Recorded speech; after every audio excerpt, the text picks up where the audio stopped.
Hello everybody, and thank you for joining me for my first proper video on my new channel, English Matters with me, Ben Gill.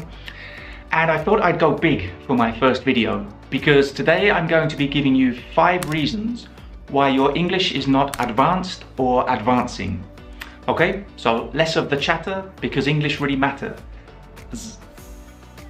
Yeah, I think I need to work on that.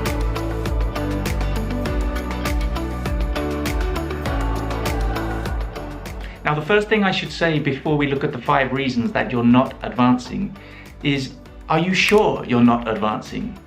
Now, everybody knows, I think, that when you learn something new, the learning curve at the beginning is very steep, it's very pronounced. But as you learn more, it's natural that that learning curve flattens out. So you're not learning so much, but you are still learning, you're still advancing and improving. Although the perception may be that you're not, because compared to your previous pace of improvement, it's much slower now. So that's something to bear in mind. That happens to everybody in every skill that you learn. But having said that, sometimes it's true. Sometimes you have literally flatlined, or sometimes the learning curve can go down. And that's what I'm going to be talking about today. So I'm going to give you the 5 reasons why you're not advancing in English and why you can't reach that advanced level. Now, the first reason that I'm going to talk about today is that perhaps you're just not trying, or you're not trying as hard as you were before. Now, before you turn off the video or shout at the screen, "I'm trying really hard," maybe that's true. Maybe this is not the reason that you're not improving.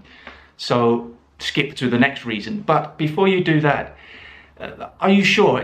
Can you be honest with yourself? Can you look at yourself in the mirror and say that you are trying as hard as you were when you had a lower level, when you first started learning English, or when you had a pre-intermediate level? Because for me, I have personal experience with my Spanish.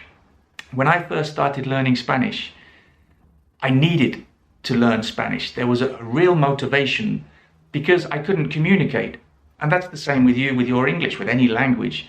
At first, you need to try really hard, because if not, you just can't communicate. You can't have a conversation or advance to any kind of level. But when you get to an intermediate level, more or less, you realize that you can communicate. You can basically say anything you want to say, maybe not using the correct grammar or exactly the best vocabulary or the most appropriate vocabulary, and maybe with a lot of mistakes, but you can communicate.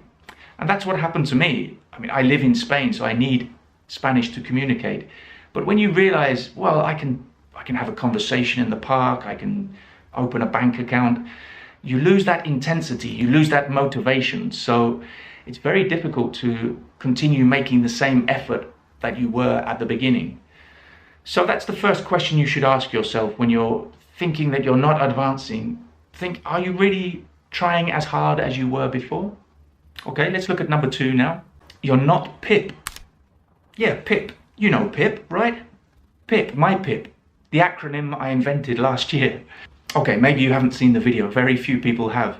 It's one of the first videos I made on my first channel, my other channel, To The Point English with Ben, which is now a channel exclusively for Cambridge exam students. So if you're studying for a Cambridge exam, check that out. But originally it was a general learning channel like this one, and I made a video called All Successful Learners Are PIP. So PIP is an acronym I invented, and it stands for proactive, inquisitive, and patient. Now, for me, those are the 3 most important qualities an English learner must have to continue advancing. So you must be proactive. You must look for opportunities to practice your English. Don't just wait for those opportunities to come to you passively. You have to go looking for them. Find opportunities to speak, to read, to write, to listen. It's a proactive process. You can't just be passive and expect to learn. Inquisitive. You have to ask questions about English. Maybe literally ask questions to your teacher or a good English speaker that you know. But also ask questions to yourself. So when you're watching a film in English, think, oh, why did they use that grammar structure? What does that word mean? Why is he pronouncing it in that way? That's new to me. So you're constantly asking yourself questions. And that's how you really expand your vocabulary and your knowledge of English in general. And the third letter, P, for patient. You have to be patient. It's a long process. When people are impatient, they start to lose the motivation. They start to have a bad relationship with English because they don't really see the progress that they hoped for or that they had seen at the beginning when they started learning English. So yeah, that's a big thing you have to remember. Be pip. It's the best way to learn any language. Okay, number 3. A reason that you're not advancing may be that you have less English input.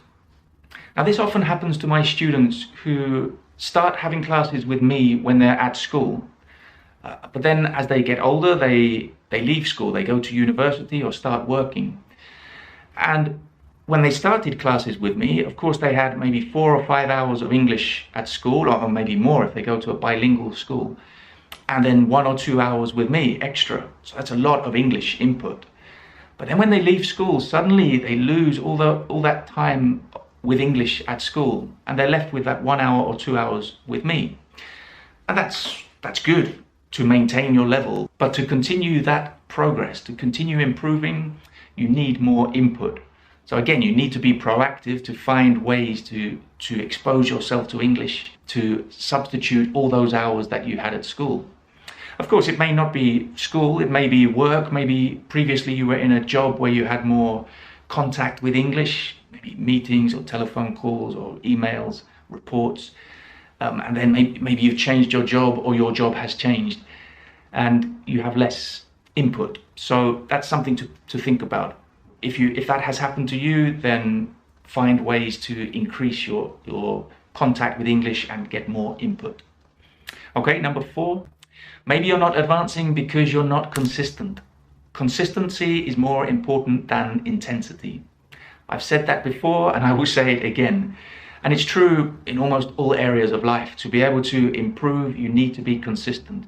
A big mistake that English students sometimes make is to be too intense with their studies. They decide they want to improve their English, so like every day they study for 4 hours, they watch all series and films in English, which is good, by the way. But sometimes it's just too much. And after 2 weeks or maybe a month, they lose the rhythm, they lose the consistency because it was too intense. So it's much better to do something every day for years or for the rest of your life than a lot in a few days and then stop. It just has to be part of your life. English has to be part of your life if you want to reach an advanced level. So maybe you have a bad relationship with English. Now, what do I mean when I say a bad relationship with English? I think a lot of people see English as a school subject, as something they have to learn, and they don't enjoy it really. They don't have fun learning English.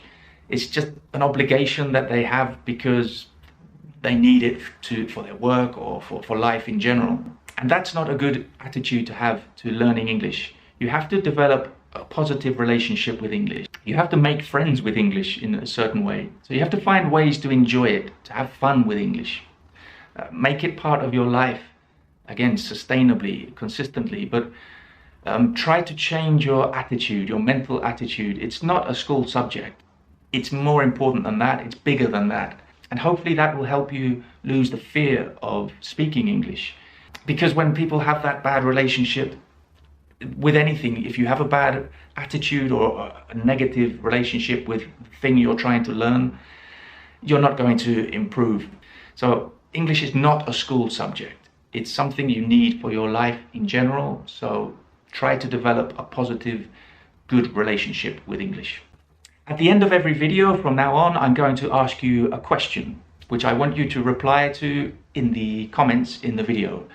And today's question is, which of those 5 reasons I have given today for not advancing in English apply to you? Maybe it's 1 or 2 or maybe 3 or maybe none of them. And if it's none of them, can you tell me why you think you're not advancing? Okay, hit the subscribe button if you like this video, because I'm going to be making many more, 1 video a week on this channel. And turn on the notification bell so you receive the notification when I release a video. And yeah, thank you for joining me. I'll see you very soon for another one. Bye.